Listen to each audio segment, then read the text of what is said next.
I think just that bitter feeling that you have after you lose. We know that if that happens again, that's the end. And I think sometimes it's good to be reminded of how crummy that feels. Um, Facing Dayton first, just what kind of challenges do you expect from them in this first game that you want your team to really take seriously on Friday? They have a really good speed game. They've got some really, really fast players. They've stolen a ton of bases. They're going to present a challenge with setting the table with their left-handed slappers and then good hitters coming behind them. They have good pitching. I think that's a big reason why they're here is because of what their pitching's been able to do. They dominated their conference throughout the season and won their tournament, so I think they have a lot of momentum coming into Knoxville.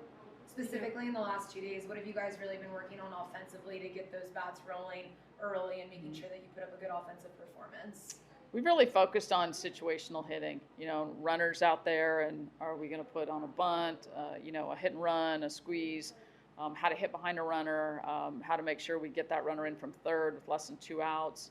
Just putting them in different situations and having them kind of think through what the situation is and then really narrow their focus on what they want to accomplish as an at-bat or a count progresses.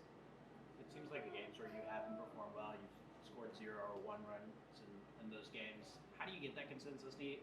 Is it a mindset thing or is it a technical thing? What do you feel like is the flaw in the times that you're not able to perform? Well, I think, the stats show that if we score 3 runs or more, we're going to win. We haven't lost a game where we've scored 3 runs or more. And I think that's very doable for this team.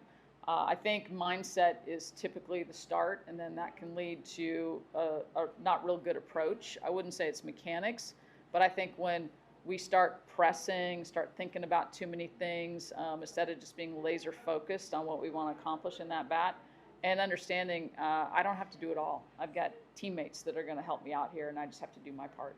How have your pitchers worked on competing against that power that Miami of Ohio brings in? Our pitchers work all year on facing different kinds of lineups. If we end up facing Miami of Ohio, they're definitely, a prolific power hitting team. But we're going to worry about that after Friday, once we see who we have. You obviously have two very different starting pitchers. They both bring something so different. And I know you said you've noticed some teams will really prepare for Peyton or they're really prepared for Carlin and they're not really ready for the other person. What have you enjoyed about the strategy part of that, and kind of adjusting on the fly, seeing what they're looking for in your pitchers and how to use their strengths to your advantage? Well, what I enjoy is just having those options there and how competitive they both are, and they show up every day. I mean, knock on wood, but these guys don't get sick. There's not a day where they come and say, "Yeah, I'm not really feeling it today, coach." And they might be, under the weather or whatever, but they are both so competitive that that's never going to be an excuse or an obstacle. And then just knowing that if you feel like a team is starting to get on one or cheating to maybe what they're doing, that both of them have other options. Their game isn't just one-dimensional, but B, you can always go to the other one. And then it's a completely different look, and it's really hard for a team to adjust that quickly. And when you do something like, LSU, you put Peyton and you put Carl back in, when you consider the speeds that they're pitching at, can you put into perspective just how big of a challenge that can be to adjust from someone throwing like 73, 74 like Carlin to someone like Peyton who's going to attack his own like she does?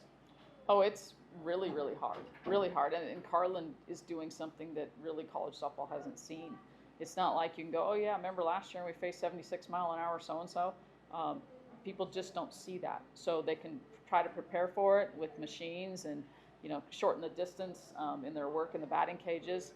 But, if we feel like they've over-prepared for Carlin, then here's Peyton, who's going to spin the heck out of the ball. So it's just great having two very reliable options. Carlin having that ability to kind of do something that people haven't really seen before. Is that something you saw in her from the moment she got to Rocky Top last year? Has that really surprised you as well as a head coach? It's something we saw when we recruited her in high school, just that velocity. I think the thing that separates Carlin is most hard throwers don't have the ability to throw a changeup like she does. And to be able to throw a changeup that's coming in there at like 60, it's a 15-mile-an-hour difference, that's really, really hard to adjust to. That changeup, is that something that Carlin completely had coming into here, or is that something that she maybe worked with Megan on over the past 2 years? It's a little of both. She had it, so it's not like we've taught her a new one, but she didn't really refine it to where she could command it until she got here. And I will give, Carlin and Megan a lot of credit for that. That's a lot of work in the bullpen and a lot of work getting her to buy in to how valuable that pitch is and not wanting to just rely on her fastball. And that's been a big commitment on her part. You talk about your team, if they score 3 runs or more, you're probably going to win the game. Just what do you want to see from them out of their approach this weekend? And I don't know, just what do you want to see different from the last time out? I just want to see a clear head, that when we go in there, we know we're trying to do one thing. We're not going up there with 2 or 3 options floating around in our head, and then we get caught being indecisive. And that's when you see those at bats where you're like, man, like they're not really swinging well. I think when hitters get too many thoughts in their head, it's paralysis by analysis. So what we've talked about all week is, just a real singular focus on what you want to do, and then all in on that. You mentioned against LSU being able to make those adjustments as the game's happening. What's the challenge of making adjustments live and not being a hindsight 2020 kind of thing? Well, the challenge is if you don't start the game in a good mindset, like you know exactly what you're going to do when you're at bat, and you're kind of feeling it out and waiting around, and then now in the 3rd or 4th inning, you're like, okay, now I know. Well, that pitcher has probably adjusted her game. So now you feel like you're just chasing a train. And so it's us being committed to things early in the game and then being ready to make, quick adjustments and let the first plan go and totally go in on the next plan in another at bat or from hitter to hitter. And so it's, it's a lot of, hey, flush it and now move on and be all in on this.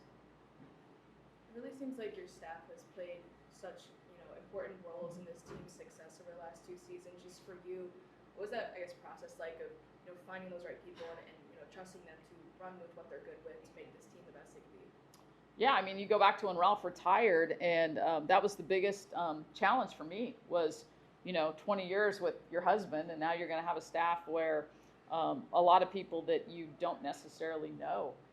But I got really, really good recommendations from people I trust, and I have to say, it's been better than I ever could have anticipated. Everybody on this coaching staff works really, really hard. They take the same amount of pride in this program and the success of Lady Vols softball as I do. So we're all on the same page and we're all aligned that way. They care about the players. They will spend, whatever hours they need to, early in the morning, late at night, making sure that our players have everything they need. We all work well together. We communicate well together. And it's a big deal for a head coach when you can trust that everyone on your staff is doing their job and doing it to the absolute, best they can. We got time for one more. With Peyton getting drafted to Athletes Unlimited last night, how do you think you sort of prepare your players for that sort of professional opportunity when it comes to Camp for Ashley last year as well? Well, I think people know that Lady Vols softball players, if they bring them under their pro team, they're going to understand how to be a professional. They understand how to conduct themselves both on and off the field. They understand how to prepare because the professional ranks, it's a little different. It's a lot of left up to the individual to make sure you're prepared. It's not as much structure with the team practices and everything we do.